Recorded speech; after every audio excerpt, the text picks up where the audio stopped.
I take total responsibility for my affair and what I did. I wasn't hypnotized. I wasn't drunk. Yeah. Um, I take total responsibility for that. But this awareness of my story and my brokenness began to change everything for me. And so then Jesus became who he came to be for Yeah. me, not just someone to forgive me for all the times I'd screwed up. And now I had even more for him to forgive me for, but Mhm. someone who wanted to walk with me and walk me back into these places in my story and say, you know what? That was a lie. Let's go after that. Let's get healing there and there and there. Yes. And my life began to change forever. And fortunately for me, Yeah. Stacy, Hmm. even though there were some Christian people that encouraged her to go ahead and divorce me quickly, she watched from a distance. She watched this change start to happen in me. And I was talking to her about what I was learning about myself and about my brokenness, about my Yeah. story. And I think God really used that to give our story hope. And I realized, part of the sadness for me in this deal is there aren't many stories like mine out there. Unfortunately, No, there a isn't. lot of Right. people that crash in ministry never see ministry again. Yeah. Welcome to the Embracing Brokenness podcast, where our goal is to engage with all of those willing to venture deeper into their transformational journey with Christ. Here's your host and co-founder of Embracing Brokenness Ministries, Steve Adams. Well, hi, folks. Every once in a while, I get to have a guest on our podcast that I wish personally was sitting right over there in the seat across from me rather than a couple thousand miles away. Anyway, we're going to make the best of it, I'm sure. Greg Lindsey is with me. Greg, thank you for taking the time to join us and to jump in on this conversation. Love having you. Well, thank you, Steve. It's an honor to get to be with you today. Perfect. Well, listen, I've got to give the folks a little bit of a heads up as to Sure. how we even connected. It was, you probably didn't even know all this story, but I first saw, I think it was, I don't know if it was before or after I had John Eldridge on our podcast. I noted that you were sitting with him in the outpost there in Colorado Springs, which is where you're Yes. located. Yes. And something resonated in my heart. I said, oh my gosh, I have got to track Greg down. So I think I sent an email to you at church, and I think that landed in some spam folder probably somewhere. We do have that problem sometimes. Oh, Sorry that's about that. okay. That's okay. Sometimes you want them to be spammed out. I don't know, That's but exactly right. yeah. But then through your publisher, I was able to track you down, and I'll tell you what, man, this is just. And we talked, and I'm going to say I'm going to put in quotes because I believe it to be true. We have a mutual friend in John, but I think we've created a new friendship right here. So, Yeah, no doubt. I'll tell you what. So, folks, in case you're wondering what prompted me, though, too, behind all of this, I'm holding it up right now. Greg wrote a book. I think you released that last year, right? In 24, I think it was. Correct. May of 24. Yeah. Okay. The rest of your story, subtitled "The Path to the Christian Life You Want." Wow, already, I knew as soon as all I had to do was look at the title and the window and the little path. That was awesome. And you had John actually write the forward, which is pretty cool. Yes. Before we get into it, because there's so much, man. There's so much here. I'm thinking we could do this for an hour and a half, but I know that we'll probably not be able to do that. But give the folks a little bit of an idea. Like, what are you up to now? Your family. I noticed that your daughters their name starts with S, like your wife. So you got Yes, left that out was of that not deal. intentional when we started, but it happened that way. Okay. Yes. Okay. So what are Yeah. you up to? So I lead a church in Colorado Springs, have now for 17 and a half years, called Discovery Church. It's a long story, but 17 years ago, it was a failing church plant of about 80 people. Okay. That was 5.5 years old. I call that time that we came together, the time that two orphans found each other. Nobody really wanted me to be their pastor, and nobody really wanted to pastor this tiny little failing church plant. And so we'll talk more about that as we unpack a little bit of my story. But so I've been leading this church for 17 years. Love it. Absolutely. Wake up every day. Privileged to get to do what I do. Stacy, my wife, and I, despite our story, have been married now for 41 years. We have 4 daughters, 3 amazing sons-in-law, another one in the making. Our youngest daughter, Stella, is engaged, hoping to get married this coming year in 26. And then I have my 11th grandkid on the way. Oh my gosh. And we just allowed our oldest daughter and her kids, our last grandkids, to move to another state. So now I have grandkids in Boise, Idaho, Columbia, South Carolina, and just outside of State College, Pennsylvania, which is, we're in a new season now. We're all 10 grandkids, 11th on the way, are out of state. So we're trying to figure that out. But yeah, I love every day what I get to do. Love Discovery Church, who we are in the city. And God's done some crazy good things there and continues to. Yeah, well, listen, I jumped online. I was looking that over, and you've talked a lot about that, and in the past. But the welcomeness, again, we have the name of this podcast, the name of our ministry, Embracing Brokenness, for a reason. I mean, we all are, whether we Yes. recognize that or not. But something hit me when I was reading. So I think it was your mission vision for the church. It just it Yeah. was such a welcoming. I can't wait to come. By the way, we're going to be out there in December. Hold Oh, on. great. Yeah, man. That's going to be great. I'll tell We'll you hook about up. that later. Yeah. But there was something different about the way you kind of characterize what you guys are all about. Yeah. Well, and I think, we are different. And it's funny, one of my elders says, no, we're better. I said, well, we don't say we're better. We just say we're different. But story and rescue are the two words that define Discovery Church. God has rescued me. And, I think one of the reasons why we've connected so much, Steve, is brokenness is a subject matter that doesn't get talked about near enough in the church. My book is really built around the mission statement of our church, which is helping people discover their stories, experience Jesus, and then live to rescue other people. And so there is a uniqueness to that, but story and rescue being at the forefront of everything that we do kind of makes us unique as a church. That's probably what you were feeling as you were reading that. And you talked about that before, but I have a quote to get us kicked off here. I think you said this early on in the book. You wrote this: most of us live partial lives, good stories half told, edited to look holy while hiding the ache underneath. Isn't that kind of what you're describing there? Yeah, it really is. And, the unfortunate reality is, and I don't know when you want to talk about my story, but my story is what led me to who Discovery Church is. Today, when we got here in 2008, as I said, struggling church, God rescued me in the 3.5 years before that. Yeah, good I time had to been launch in, Greg. Go for it. Okay, well, I had so I was a trial attorney for 10 years. Okay. I've got so many past lives. I went to officer candidate school in the Marine Corps, and then decided to go to law school and became a trial attorney. I was a trial attorney for 10 years. Really had no intention of being a pastor. God had a different plan. And so it's a long story how he called me into ministry, but we went and planted a church in North Carolina. And a year and a half into that church plant, I had an affair, resigned from my position as the lead pastor of the church, went into a 3.5 year desert period of my life, started weekly counseling with an amazing counselor named Rob, who was a part of changing my life forever. And about, I'd say 4 to 6 months into that journey, my wife, Stacy, started to see some real change in me and decided that she was going to give us another shot. And it was not an easy journey, but like I said, today now we've been married 41 years. Our marriage is better than it's ever been. My relationship with my daughters is better than it's ever been. And so I had a great counselor, number one. Number two, I had another friend he had a counseling degree, but really wasn't practicing.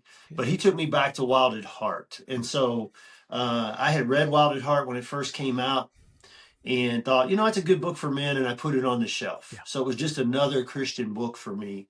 And when my buddy took it back to me, in my brokenness, my world has collapsed now. It began to change my life forever. John Eldridge's work. That's why I'm just kind of blown away that for the past 17 years, I actually can call him friend.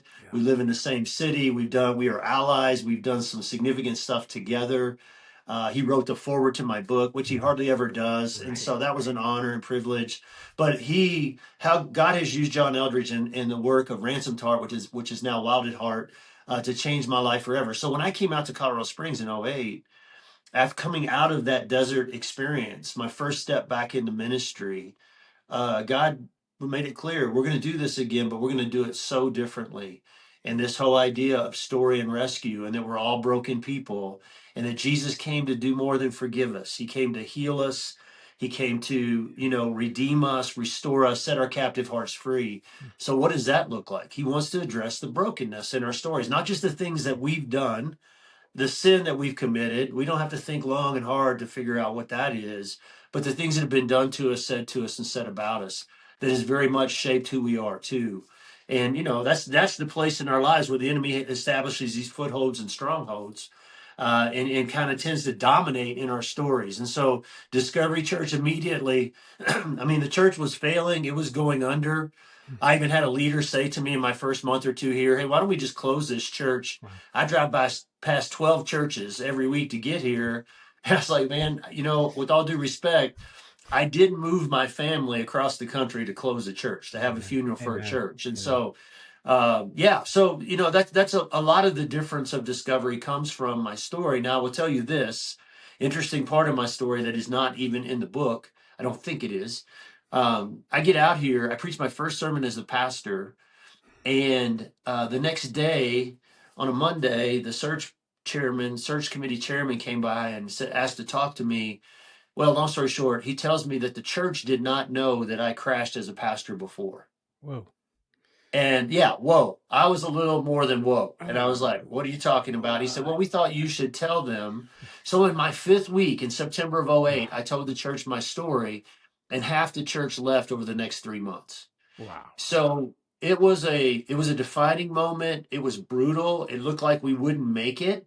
But I will tell you this, the people who stayed after they heard my story, and those people are still there today for the most part, 40, 50 people that are still part of Discovery Church. They really rallied around this idea that we're all broken people, and that we all have stories, and we're all hopeless without Jesus. And so it was kind of like, hey, let's lock arms and be a safe place for all people to bring their stories in here, as messy it's going to be.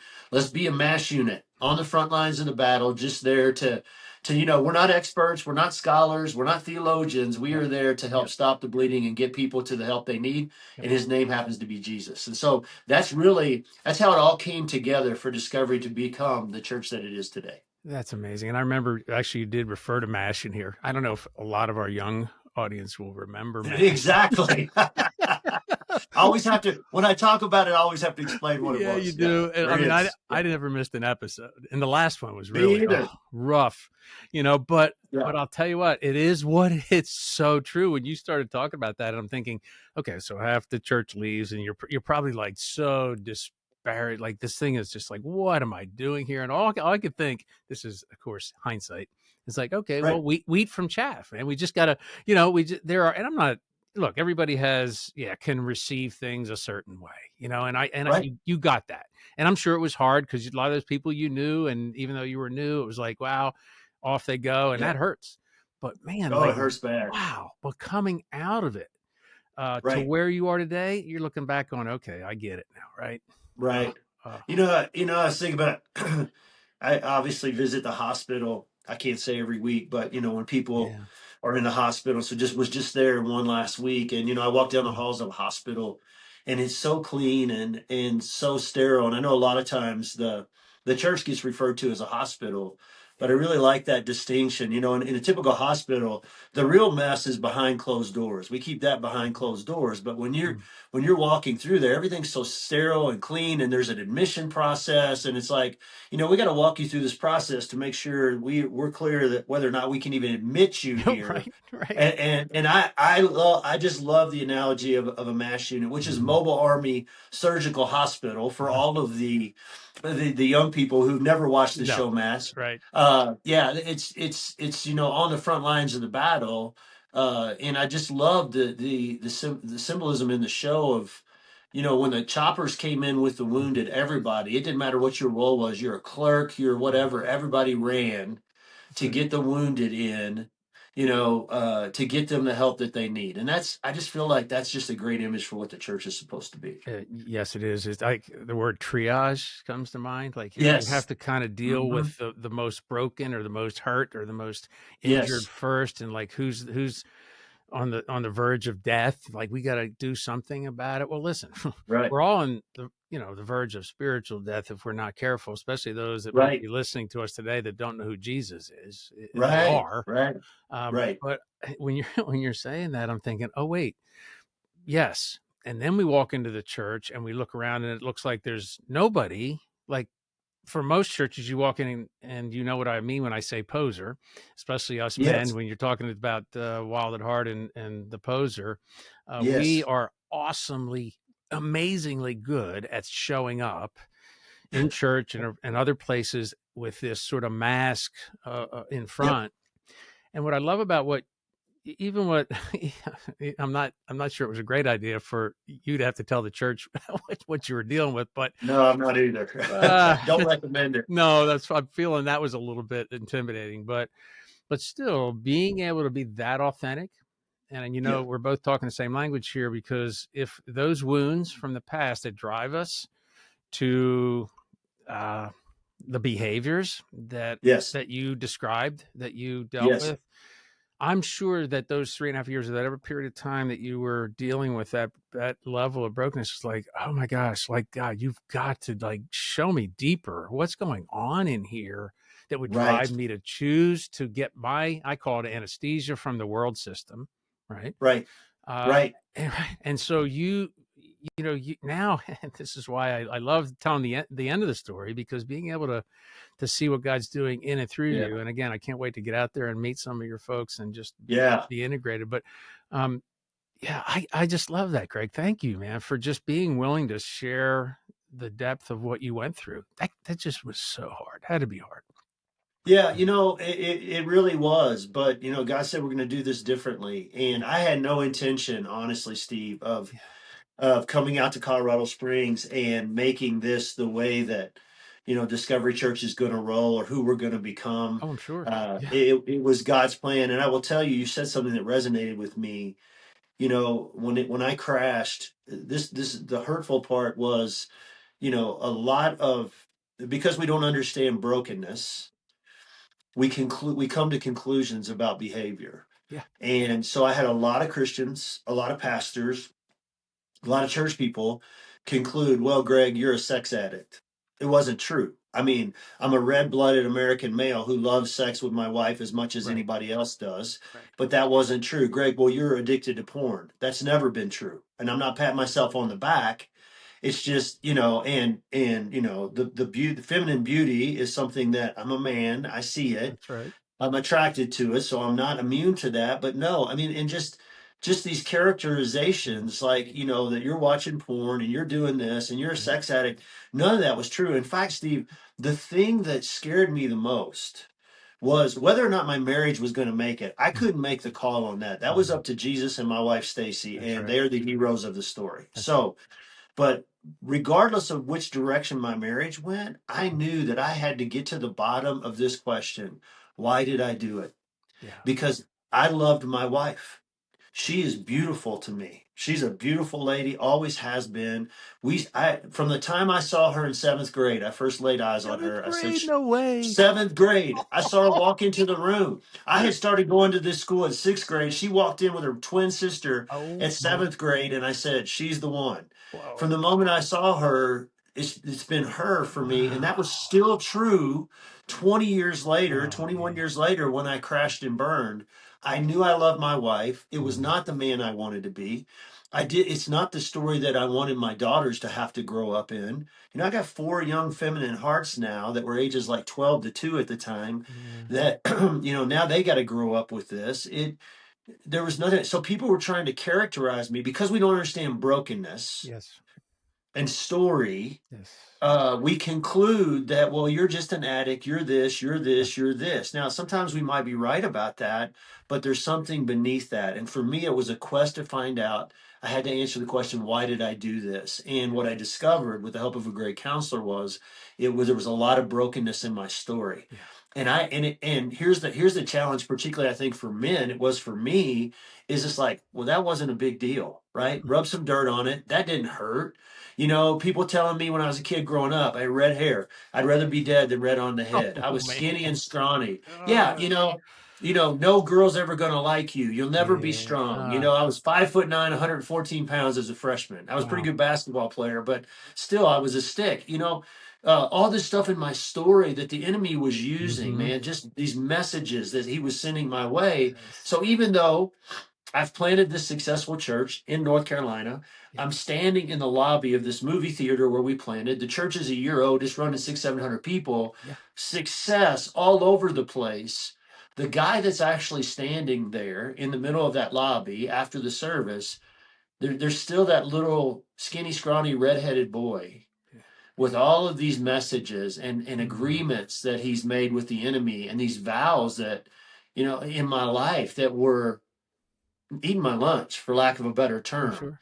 And so I take total responsibility for my affair and what I Yeah. did. I wasn't hypnotized. I wasn't drunk. Yeah. I take total responsibility for that. But this awareness of my story and my brokenness began to change everything for me. And so then Jesus became who he came to be for Yeah. me, not just someone to forgive me for all the times I'd screwed up. And now I had even more for him to forgive me for, but Mm. someone who wanted to walk with me and walk me back into these places in my story and say, you know what? That was a lie. Let's go after that. Let's get healing there and there and there. Yes. And my life began to change forever. And fortunately for me, Yeah. Stacy, Mm-hmm. even though there were some Christian people that encouraged her to go ahead and divorce me quickly, she watched from a distance. She watched this change start to happen in me. And I was talking to her about what I was learning about myself and about my brokenness, about my story. And I think God really used that to give our story hope. And I realized, part of the sadness for me in this deal is there aren't many stories like mine out there. Unfortunately, No, there a isn't. lot of Right. people that crash in ministry never see ministry again. Yeah, that's true. Such a I'm big in a yes. minority. We don't do a good job in the church of restoring people who fall. No. And listen, I've walked with a lot of those. It shouldn't happen quickly. For me, it was 3.5 Right. years. Right. And I think every minute and every day of that journey was needed because I needed to get healed my identity was too caught up in being a That's pastor. it. That's it. You hit it right there. Identity Yeah. was we're seeking also our identity, right? So in our what we would consider our I don't know, vocation, for example. That's so true for all of us. I was a business guy for 30 some years. That's what I No was. doubt. If I Yes. padded my balance sheet, that made me look successful. I drove a big car. I did all these things. But man, Exactly. you nailed it when you said that because this is what I'm thinking about sort of what you were dealing with. Because if we're all honest, everybody listening to this has done something that if we piled our stuff in the table in front of us, we would initially be ashamed of. Yes. But what I heard you say you understood, and this is what I love about Stacy's willingness to hang in there, because yes, you're right, Mhm. not many would have been. But I've heard this said a couple of times, and somebody said it to me because I dealt with some things myself personally, and said, here's the cool thing.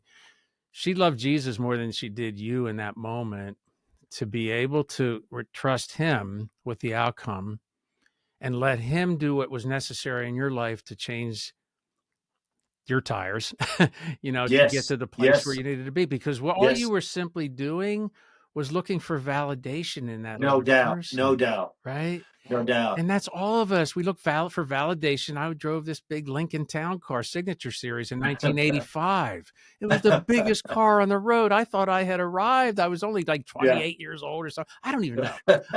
Right?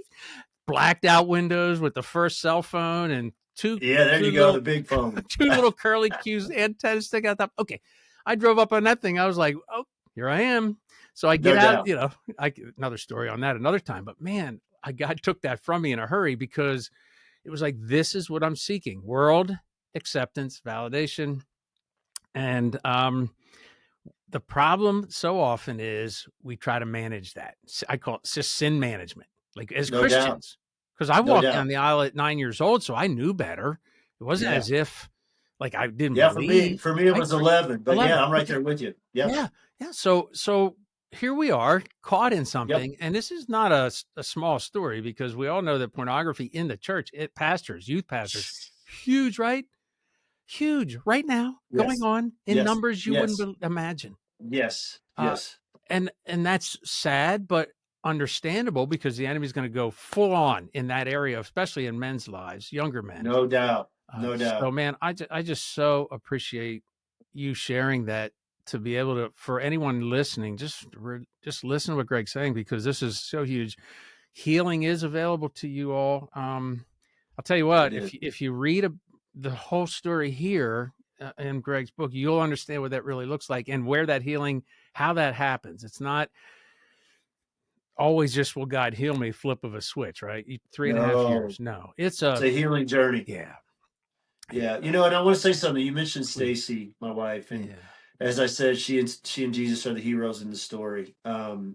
When you read the book, if you read the book, the introduction is me sitting in my driveway on a Friday afternoon, getting ready to go in and have to tell Stacy what I've done. And in the middle of the introduction, I say, okay, do yourself a favor, pause right now and go to the end of the book. Yeah. Because Stacy actually wrote 4 or 5 pages of her perspective on the last 16, 17 years of our journey together. And you need to read that because my wife's heart is gold. She is a warrior.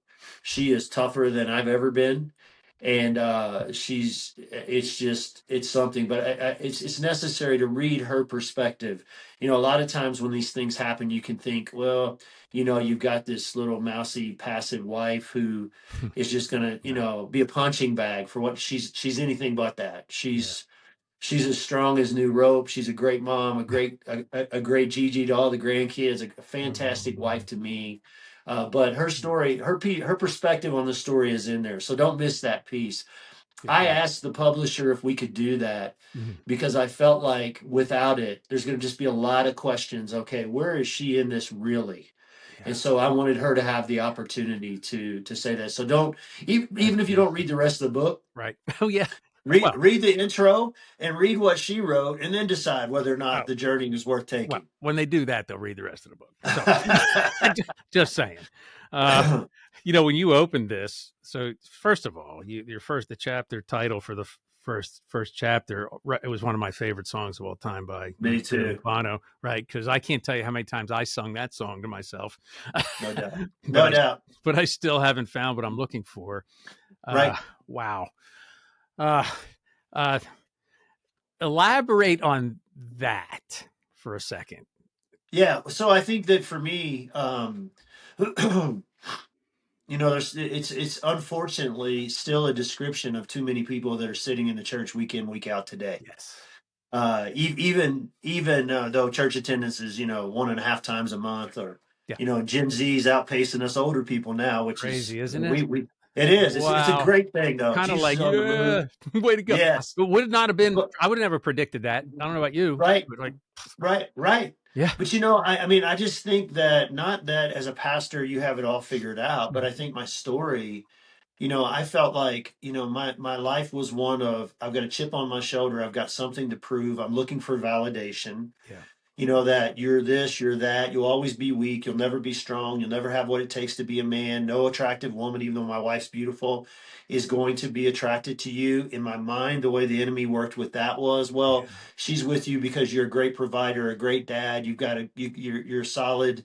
You're fun to be around. Those sort of things. She just puts up with the fact that you're ugly and you know all that stuff. So, but here the bottom line is this: when I became a pastor, I thought, okay, this is it.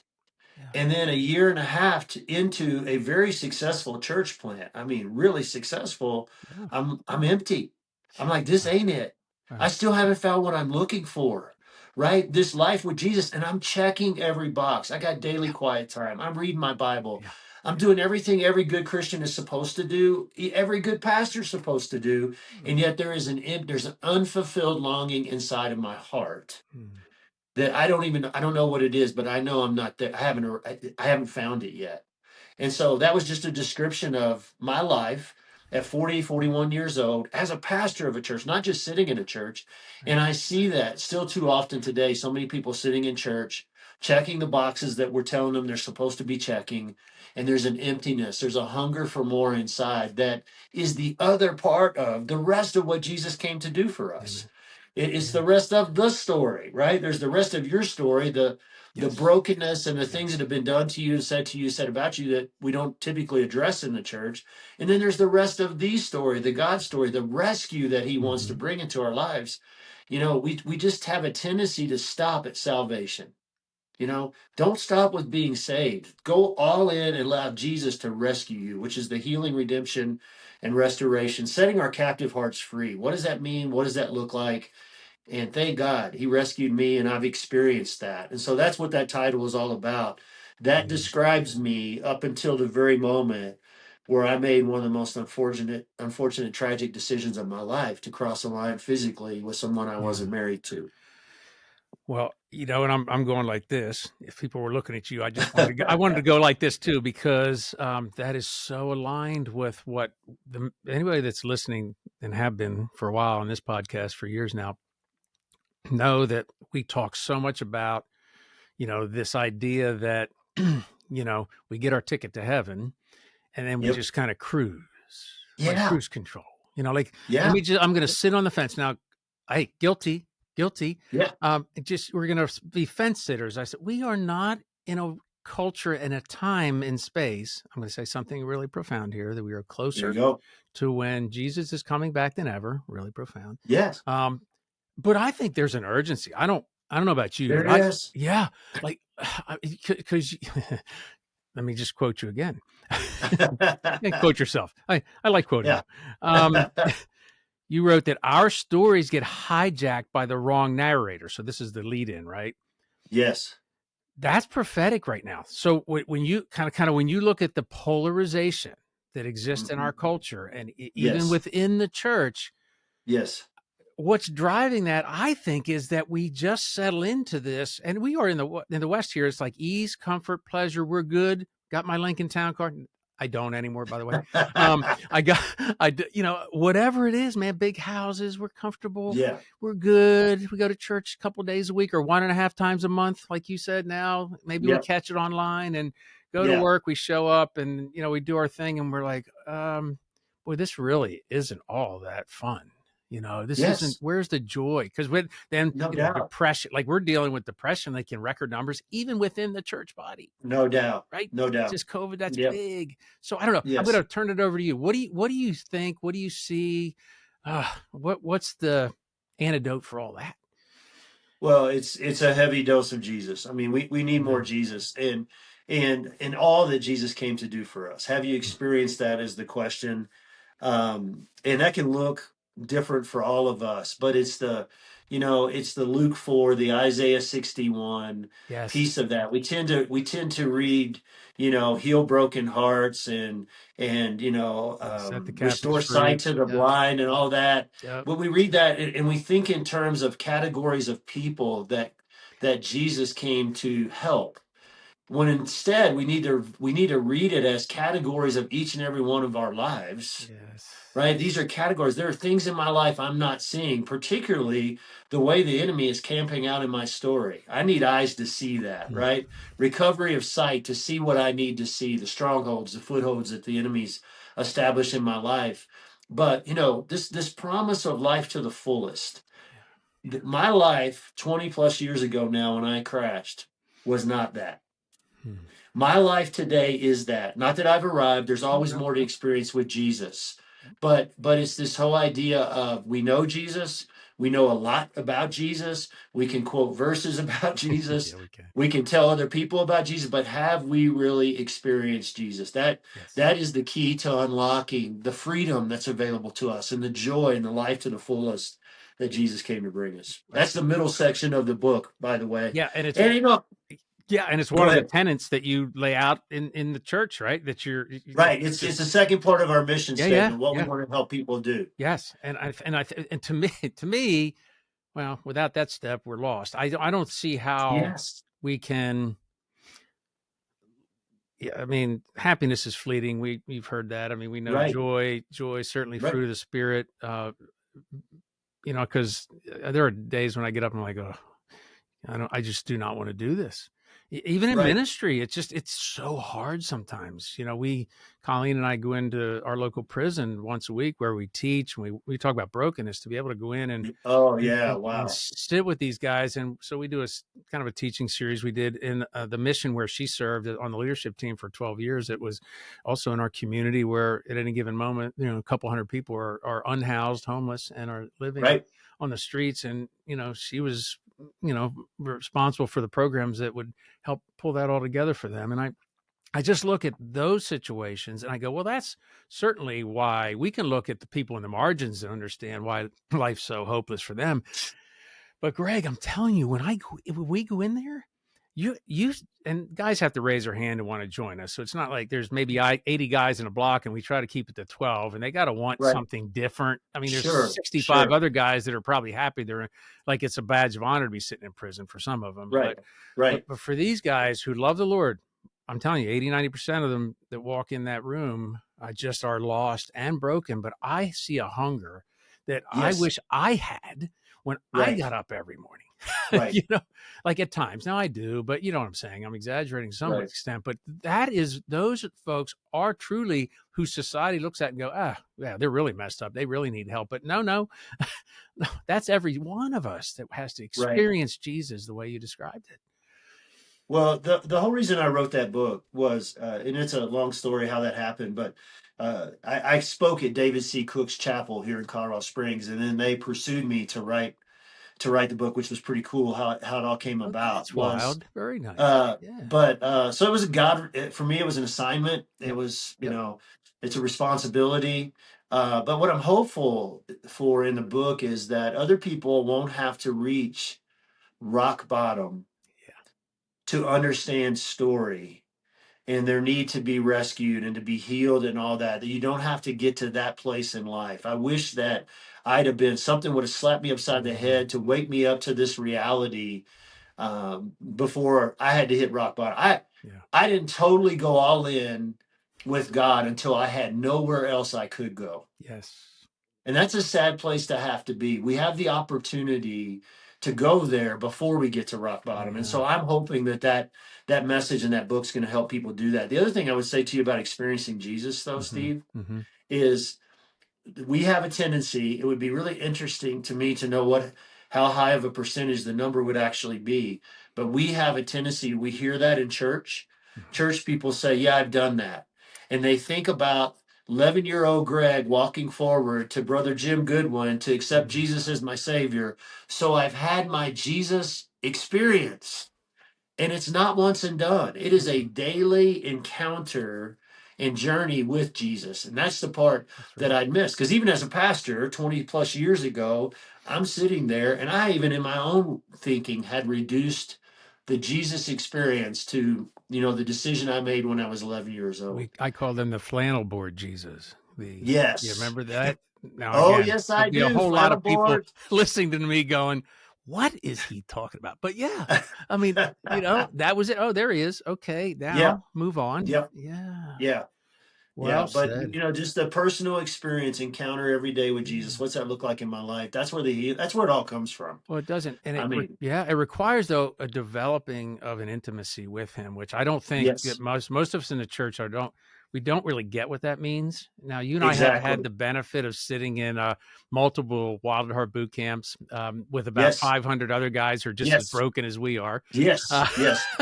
And we're sitting there, we're going, oh, good, I'm not alone in this. And I was there one of the worst times in my life. And, when you're saying that, I'm thinking, well, I don't know if I could have arrived at really understanding the deep intimacy required if I didn't screw up in epic proportions.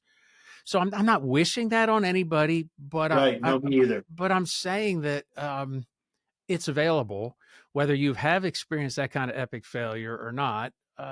We all have. I don't know that somebody can really admit that they haven't, truthfully. Right. But where are you today? Like if we're just cruising, we've got to find a way to go deeper and develop that intimacy. And it does. I don't think most people believe that God really speaks all that much anymore. Maybe through the Bible, maybe a little bit through other people, right? Like in your book. And oh gosh, we pray and we hope and we wonder. And I don't. That just isn't what we're called to, right? We have to be able to wake up in the morning and just surrender it all and go, okay, God, this is your day, not mine. So, like, can you guide me and just have a conversation with Him all day long if you can, Right. But, I don't know. Well, I would say that, rather than waiting to hit rock bottom, if you're sitting there and you're thinking, this is not it, right? Like my life today, there has to be more, which all of us have been there.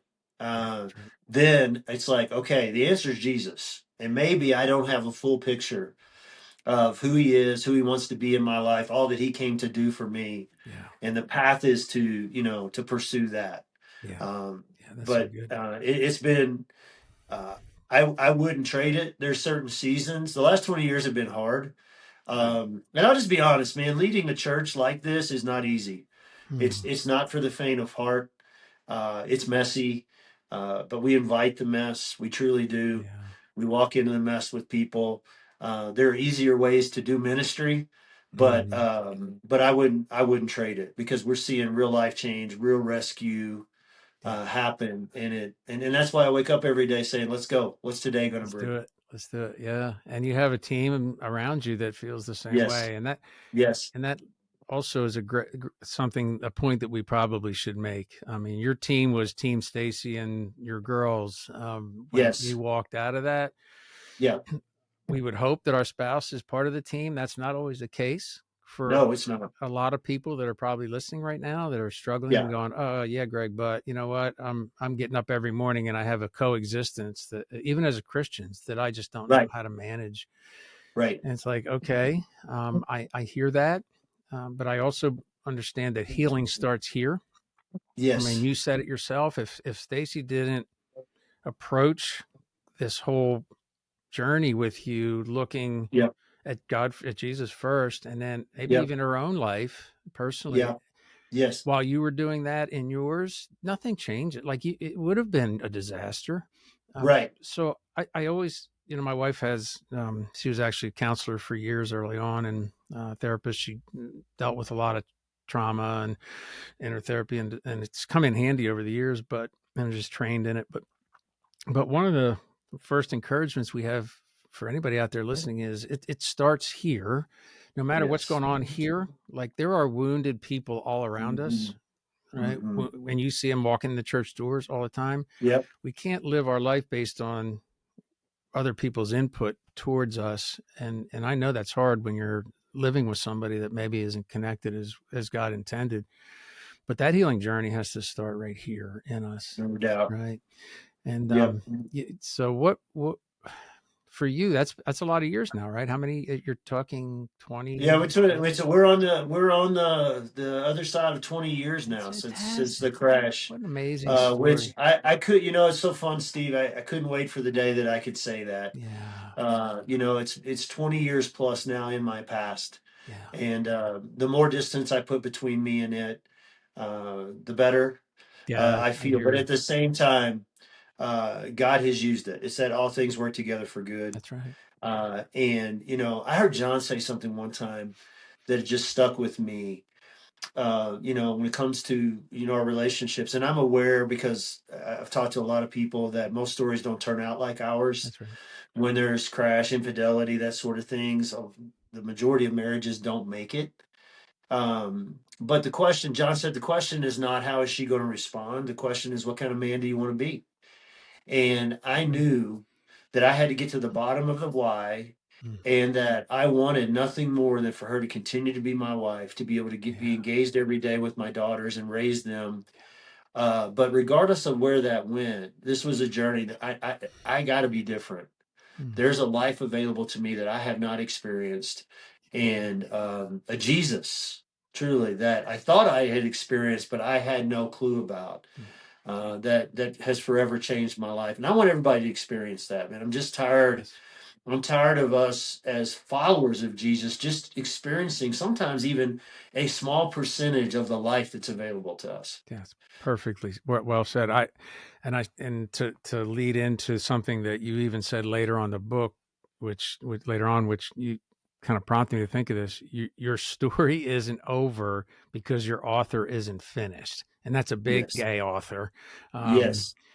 so there's people listening right now that are like, well, kind of missed my moment. I've gone too far off the script. There's no way for me to return from this. Like, what would you say to them in lieu of what you even said here in the book? I say that one of the words that's been used to describe me and continue to this day: resilience and perseverance. That's great. Stay in the fight every day. Just wake up and fight. Don't write the narrative for what it's Yeah. going to be in the future. You absolutely, despite the fact that we've tried to be in control, you weren't in control of your story to this point in time, and you're not in control of it moving forward. Yeah, that's for sure. But the someone who is loves you like crazy, despite how your story reads, and still has big plans for your life. Yeah, that's great. And so, but the key is, don't rush the field. Don't set a timetable on it. It's a daily journey. And it's, long obedience in the same direction. That's it. Eugene Eugene Peterson. It's Peterson, just, absolutely. yeah, one day at a time, just one day at a time. Yeah.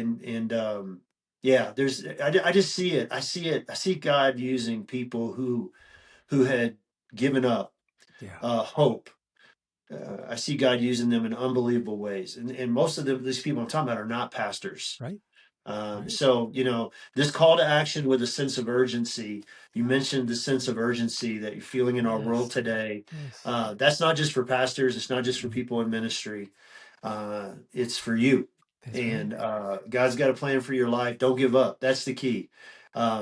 Resilience, perseverance. Every day, wake up and stay in the fight. That's right. Well, someone said, I won't take credit for this, but it was by perseverance that the snail made it to the ark. Did you ever hear that one, right? So, I hadn't heard that, but that'll preach. well, then Yeah. I'll call it mine. It's original. No.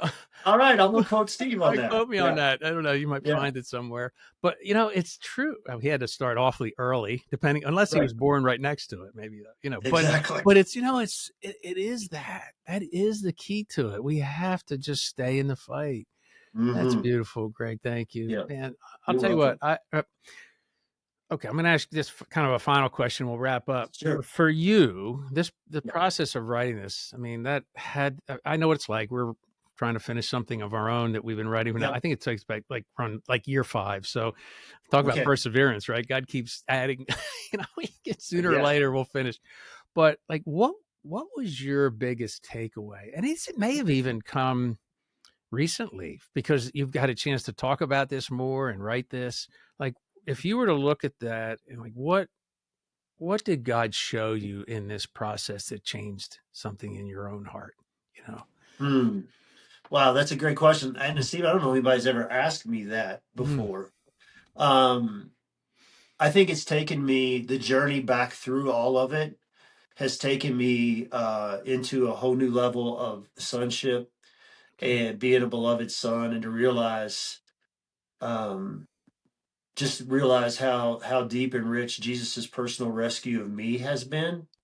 I'll be honest with you. I've been disappointed. And I thought God would use the book much more than he has to this point. The emails that I've gotten, which are numerous, and that's what it's about. It's one heart at a time. But I thought that, God, this is such a unique rescue story. And, I feel like I am opening the eyes of the world to see the real Jesus. Not that nobody's ever done that before. I'm not the only one. No. But I really thought so. I've had to walk with God, and this message is his, it's not mine. Right.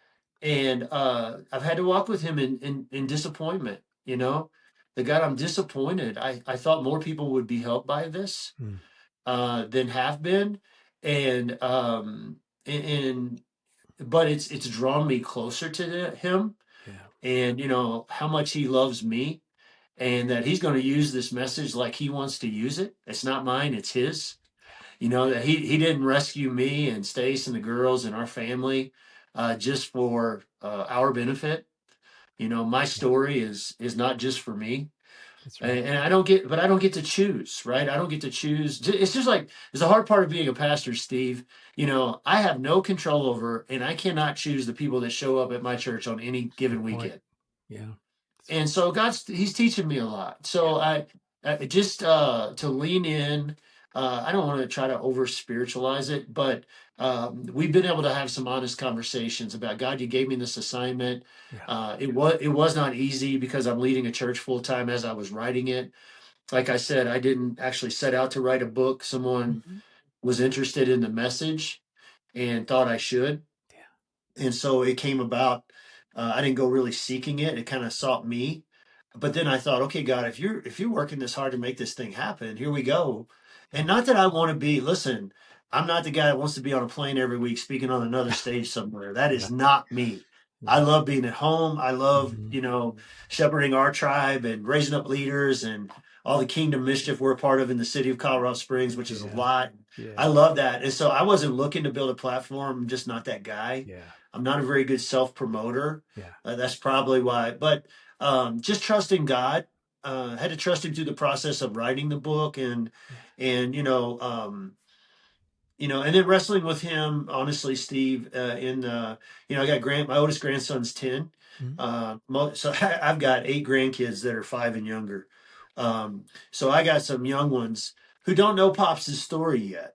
Yeah. And now it's in print. And someday when I'm gone and they're my age, Yeah. if Jesus hadn't come back, they're going to be, I don't know when they'll first be old enough to understand and be exposed to it, but not exactly the image of their pops that I want them to remember. Yeah. And so the vulnerability and the authenticity and putting your story out there, it's been very public in Colorado Springs, but now just saying, okay, God, it's your story to tell. So just a wide range of emotions. He's growing me up, helping me learn to depend on him. And, at the end of the day, he's the one that asked me to write it. He's got the results. He's going to use it as he wants to use it. But it has definitely drawn me more towards him, where I feel like I can just have vulnerable and honest conversations with him about, and just asking questions, like things I don't understand. I don't understand why more people haven't been helped. With the message. It's a continuing dialogue that we continue to have. I scratch my head every week when I look out.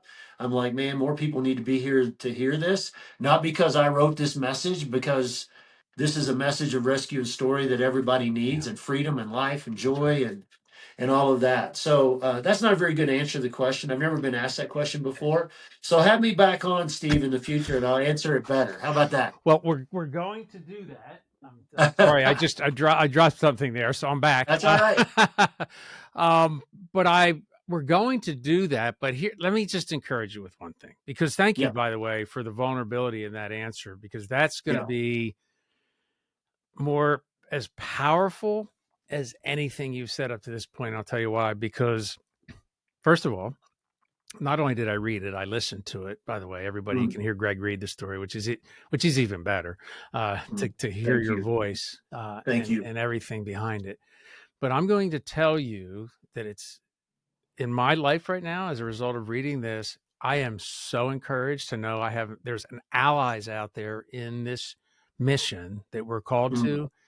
But I will also tell you that this will be extended. Your story will be extended far beyond the reach that you will ever recognize. And this is something I had to come face to face with too, because, my gosh, we're not, politicians who sell, because they have platforms, they sell millions of books or whatever. Right. It doesn't matter. I see it this way. And you probably do too, when you think about it. If one person's life is changed, there's an exponential component that we'll never understand, how God multiplies this. Yes. Right. Yes. And when your grandkids get to read this, the first part of the book is not the important part of the book. It is. That's right. Thank you for saying that. It's everything else that you brought to bear here will change their life someday. I'm not a prophet, but I will tell you that it will matter for them and their kids if Jesus tarries and he doesn't come back.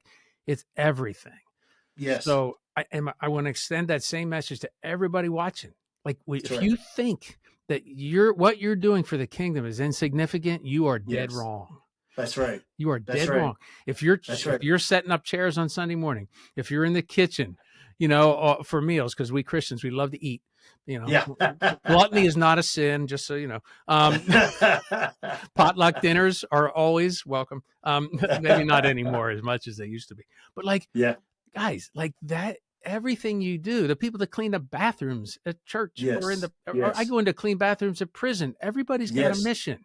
Yes. Right. Yes. I mean, come on. Yeah. So, Yes, we will, you know what, we will come back and we'll talk more about that subject and other ones too, because I just think this is such a critical, I am so thrilled to read this and hear it, to be able to share it with our people, our audience, and anybody listening. I can assure you, you'll be in heaven someday, and somebody's going to, well, more than one. They might be lining up by the thousands. They're going to be lining up to see Jesus. Well, okay. All right. I agree. But we get an eternity to hear about the impact of our obedience to Jesus. That's true. And what that does for the kingdom. So I'm going to go out on a limb and say. Well, thank you. Thank you for saying that, Steve.